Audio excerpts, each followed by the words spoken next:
kasi yung talsik ng mantika, ang tawag dito, nandun sa floor, kaya parang mas maganda pag malinis talaga yung store. Ito na naman ako, linis-linis. Sa umaga, linis. Sa gabi, linis. Kailangan laging ganun. Maglilinis uli ako. Kawawa. Hindi, joke lang. So, ano yun? Pagkagising, linis.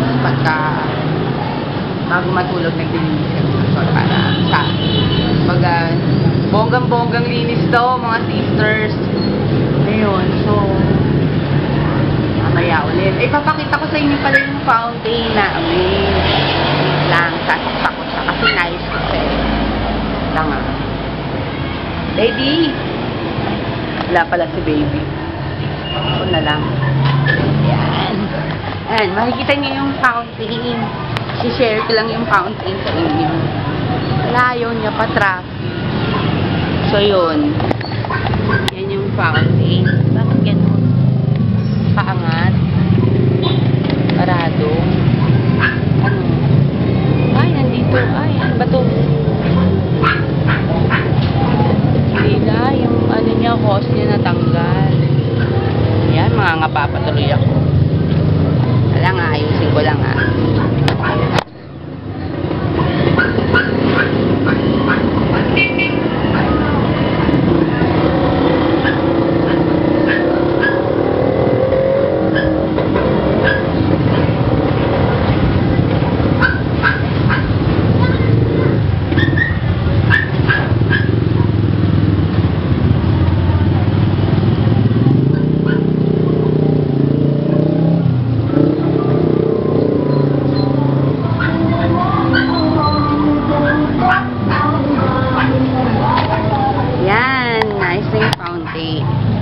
So, yan.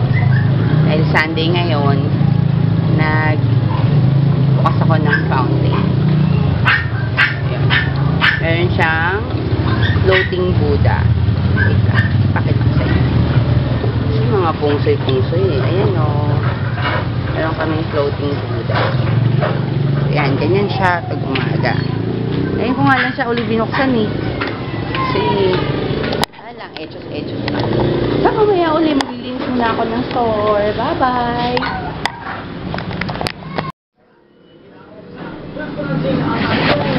Ayan, puno na naman ang order namin. Pwede may deliver nyo yun. Medyo marami-rami in-order ko pa sa Sunday ngayon. Tapos, mamaya, pupunta ako sa market. Kasama ko kayo para makita nyo yung public market ng Pasig, saka tour ko kayo doon. Merong nag-request sa akin na gusto niya makita yung vlog ng pagmamarket and yung mga tanawin nun, mga dito, places dito sa Pasig. Try ko kayong isama pero I will try my best kasi maraming kawatan doon, saka hindi natin alam, baka maraming snatcher. So, ingat-ingat din. So, basta sasama ko kayo sa abot ng mga kaya ko. So, ngayon medyo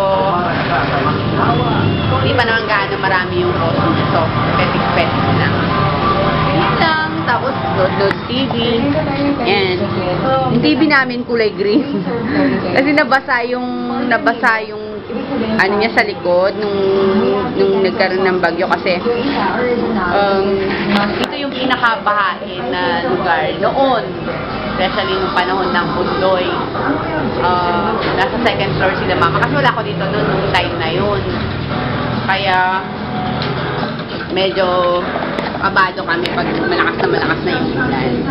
Anyways, hindi naman masyado ngayon nagbabaha. Parang gumawa rin ng paraan yung government ng Pasig, mga na Mayor Eusebio, para magkaroon ng, so alam kung gumawa sila ng pumping station na sarili sa Pasig. But I'm not sure, hindi pa sure yun. Pero ang alam ko, pag umulan dito ngayon, hindi na masyadong nagbabaha. Although, talaga namang magbabaha kung sobrang lakas naman. May mga videos ako na pinost ko na pinasok yung tindahan ng tubig baha. But then, okay lang. Continue lang din sa pagtitinda, wala kang choice, so natural ano yan eh. Natural, ano ba tawag doon? Natural disaster? O isa, hindi mo pwedeng kalabanin ng ang environment. Kaya, sa atin, ang pinaka magagawa natin segregate natin yung basura ng bahay. Yan muna, mamaya muna tayo sa palengke. Bye! Hi, T-Stars! Pupunta na tayo sa palengke at itutur ko kayo doon. So, bago ako umalis ng bahay, ng store, gusto ko lang i-share sa inyo what's inside my bag. Okay? So, yan. Meron akong dalang eco bag para kasi dito sa Pasig bawal ang plastic. So, meron ako dalang eco bag. Yan, eco bag. Tapos, ang loob ng bag ko, meron akong listahan para hindi ako nag-overspend sa market. Yan. Laging ginagawa ko yan na meron akong listahan bago ako umalis papuntang palengke. Ayoko kasi nag-overspend. Tapos ID, passport. Ito yung new passport ko, and then ito yung old passport ko. Meron akong mga chops sa mga pinuntahan kong lugar, trabaho before. Tapos wallet. Yan. Tapos ano ba? Meron akong alcohol. Kasi palengke ngayon pupunta. Lagi ako meron ito actually. Yan. Tapos meron akong candy. Hindi kasi ako mahilig mag make-up pag nandito lang ako sa bahay. Cellphone. Kaya dyan lang sa palengke. Hindi ako usually. Pulbo lang ako, saka eyeliner. Saka lip tint. Yun lang. Sige, punta na tayo sa palengke para makita ninyo lahat. Ng bahay, lalabas na kami. Kasama ko ang daughter kong panganay, si Pauline, saka si Dwayne. Si Baby, may iwan. Hindi walang tao sa tindahan. So, tara na, sasakay na kami ng tricycle. Lakad-lakad, sasakay kami ng tricycle going to market. Dito na kami sa tricycle. Bumalik-uli kami sa bahay kasi nakalimutan ko yung wallet ko, yung coin purse. So yun, mamaya na lang ulit pagdating sa market. Ay! Bungal!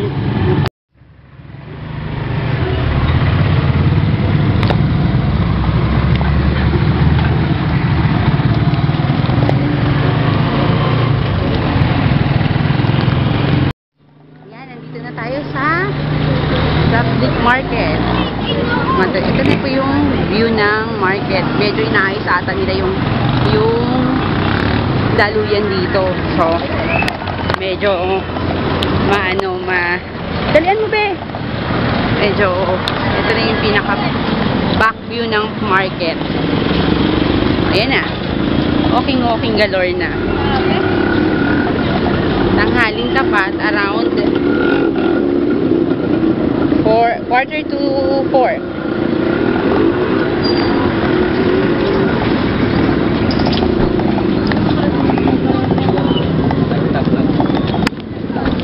Ingat tayo kasi hindi natin alam kung gaano ka-safe. So, nandito tayo sa vegetable section ng Pasig Market. So, ito ang itsura ng Pasig Market.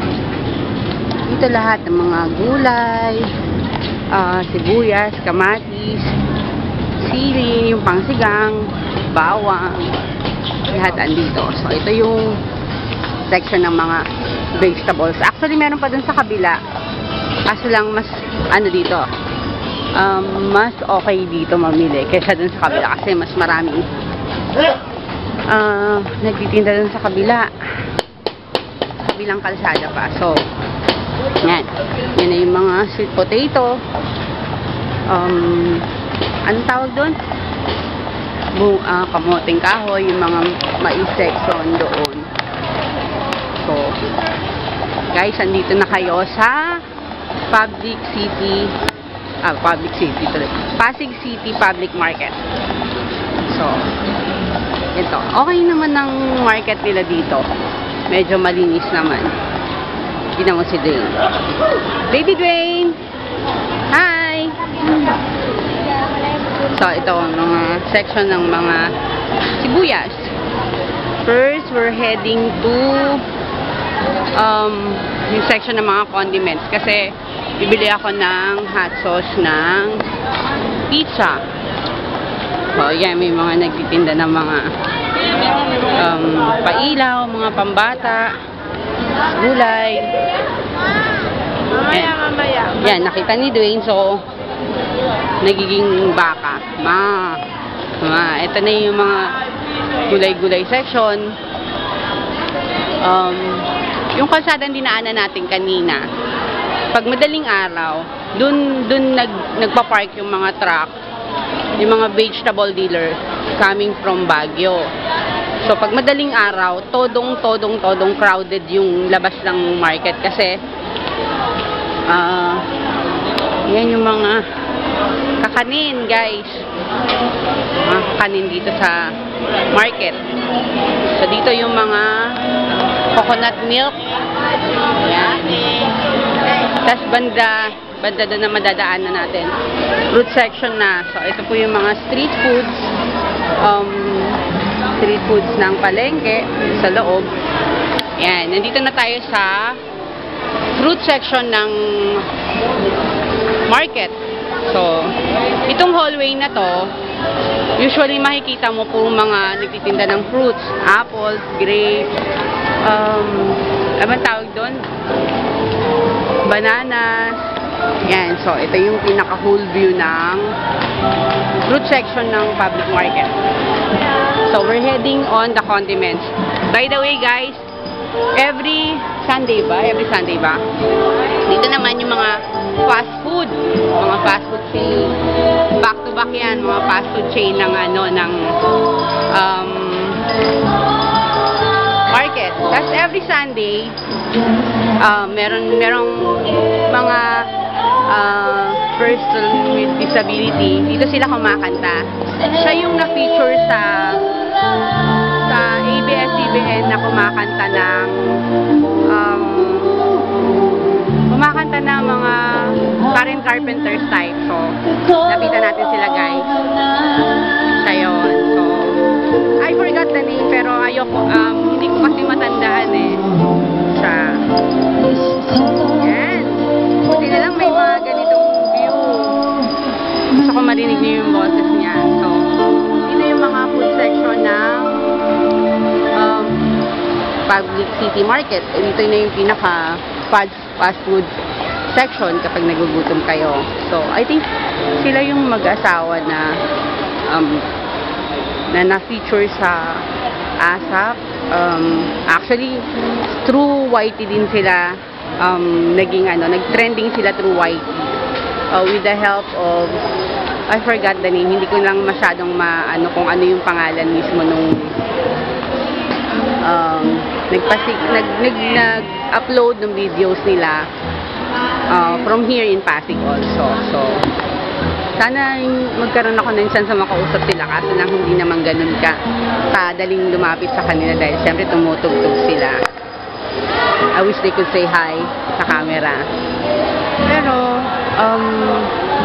gusto ko din i-share to through my vlogs na isa sila sa mga nag-trend sa YouTube.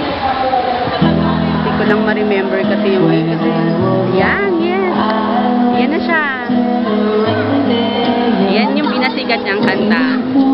So, listen muna tayo dito. Stop muna tayo dito para marinig niyo siya.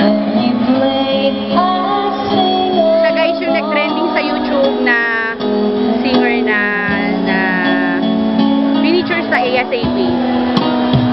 this the song na nag-trending siya. Ito yung big song na kinanta niya nung nag-trend siya dun sa YT.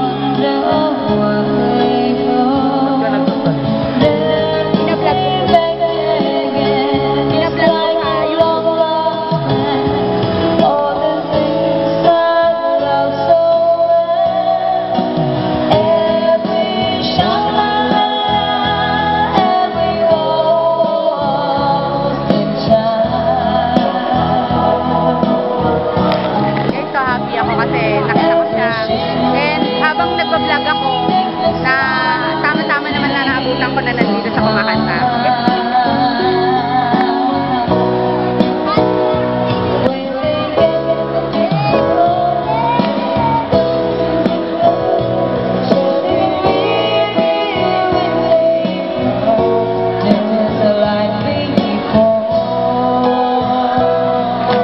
And bago ko umalis, I wanna share blessing sa kanya lang nahanap ko yung boyfriend ko dahil merong isang tao na bigay din sa akin ng blessing, so I would like to share the blessing.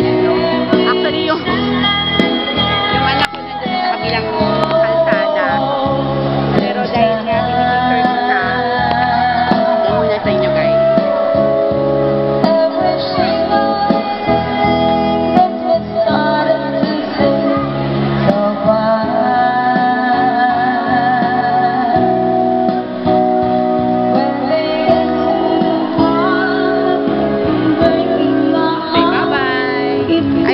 Kasi may bata akong kasama.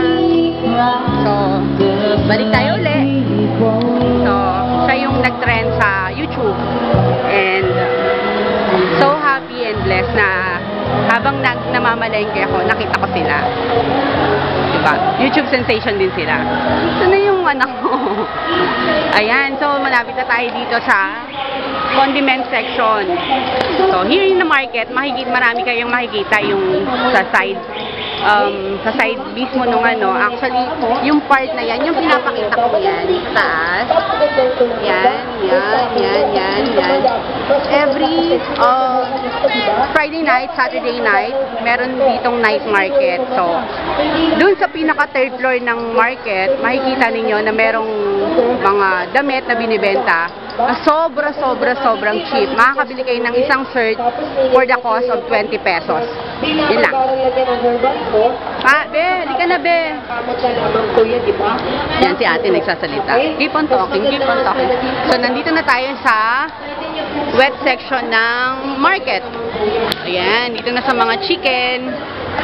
Nandito na tayo. Tapos, yan, makikita nyo sila Manong. Meron talagang naglilinis may naglilinis talaga dito sa market. So, ang Pasig City Market talaga malinis. Tingnan nyo, you can see everywhere they are cleaning. And, sobrang linis. Ito ang wet section ng Pasig City Market. Ito yung section ng mga chicken. Yan. They sell everything chicken parts ng chicken. So, this is the fish section ng actually hagdan na lang pagitan between chicken and fish. Dito merong mga lapu-lapu. Sa madaling araw makikita nyo may lapu-lapu, bangus, tilapia, ano pa ba? Galunggong, talaba, crab. Yan. Yun na. Magpasa tayo sa condiment section. So, mamaya ko na lang i-feature yung mga condiment section. So, ito ang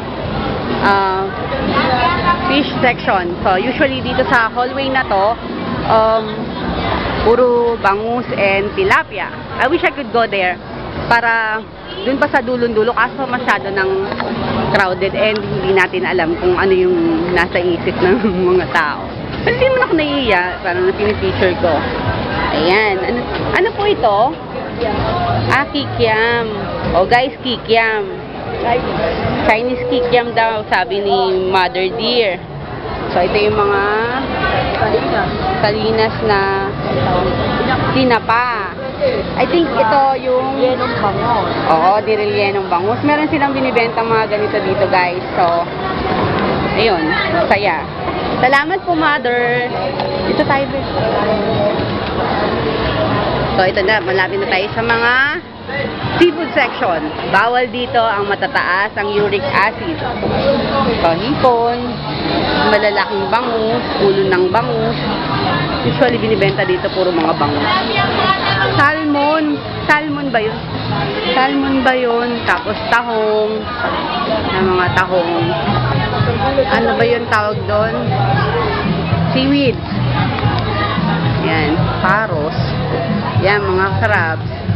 Dito sa facing east ng public market, sa right side, andito na yung mga seafoods na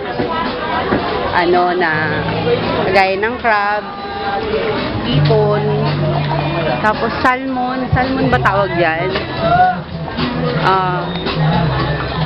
Salmon, pusit. Ay, sarap ng pusit. Dami na. Tapos fresh tuna, salmon belly. Yan. So, dumadami na yung tao. Sarap ng feeling na naitutur ko kayo dito sa public market ng Pasig.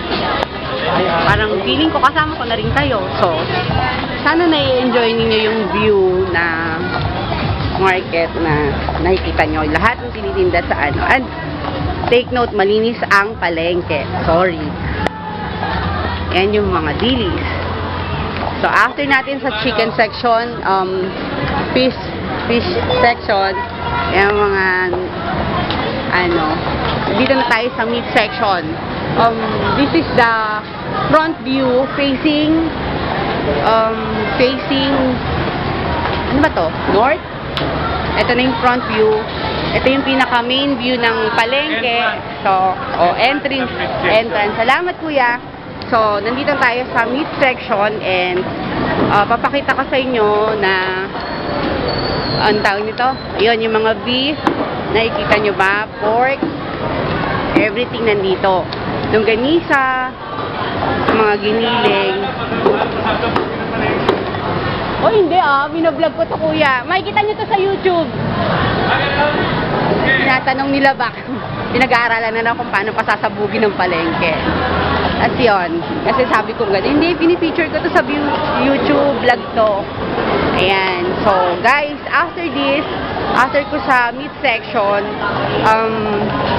ihinto ko muna yung pagbablog ko para at least, mabigyan ko naman ng time na makabili kami ng bibili namin. Kasi, ang gusto ko lang, makita ninyo yung pinaka, kay Manong, ang pinaka, dinur ko kayo around Pasig City. Ano ba yan? Pasig City Public Market. So, ayan. Almost done na sa mga meat section. Ito yung chicken, no? So, back to back sila from meat to chicken. So, ito na yung mga condiments part. Pag pumasok ka dyan sa loob, usually makikita mo mga tinitinda nila mga condiments, pepper, ground pepper, ano pa ba? Basta mostly condiments. Dito naman sa kabila, puro meat section naman sila. Beef, longganisa, hotdog, pata, maskaran ng baboy, baka. Sayang di tayo makapasok na naman sa loob kasi medyo labas na yun kaya medyo delikado. After ng meat section, nandito na tayo sa mga frozen goods. After ng meat section sa main entrance, ang makikita ninyo dito puro mga hotdogs, tapos ano ba yung tawag yan? Bologna, longganisa. So, merong I think 3 stall from the center hallway.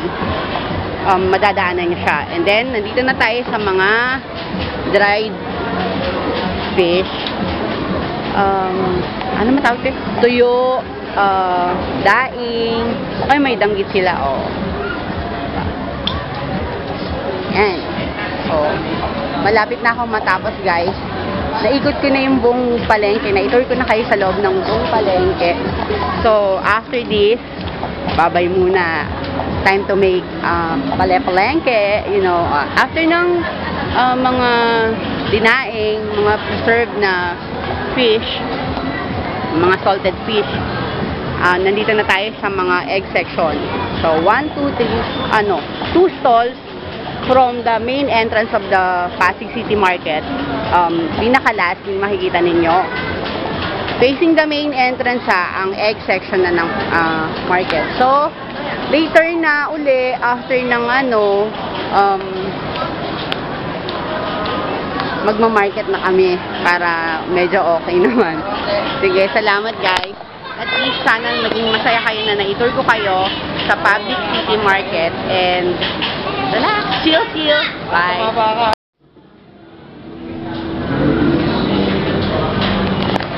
Ayan, pauwi na kami guys and nandito na kami sa last stop para sumakay kami ng tricycle. So, nakita niyo naman yung time. Pumunta kami rito ng 3:45 and 4:30 na. So, meron na kami 45 minutes. Bibili si ate ng gagu. Mamaya na lang guys, nag-uwi namin sa bahay. Tricycle, pauwi na kami sa bahay. Okay. Yan. Kulit-kulit. Tapos si ate nandun sa may back ride. So, nakakapagod ng pumunta sa palengke. Masyado mainit. So, okay lang. Worth it. So, mamaya na lang ulit kasi dumadaan tayo sa lugar na kung saan marami pong nature. So, later na lang. Dating sa bahay. Bye-bye! Hi! Hello! Mga sisters, dito na ako sa bahay and siguro hanggang dito na lang muna ang vlog ko for this day kasi medyo mahaba na yung vlog ko kasi nga punta nga ako sa palengke, tinor ko nga kayo sa palengke. So, hanggang dito na lang muna siguro kasi medyo mahaba-haba na. Bonggang haba na. So, let's call it a day. Bukas naman uli. And salamat sa panonood. Love. God bless. Mwah!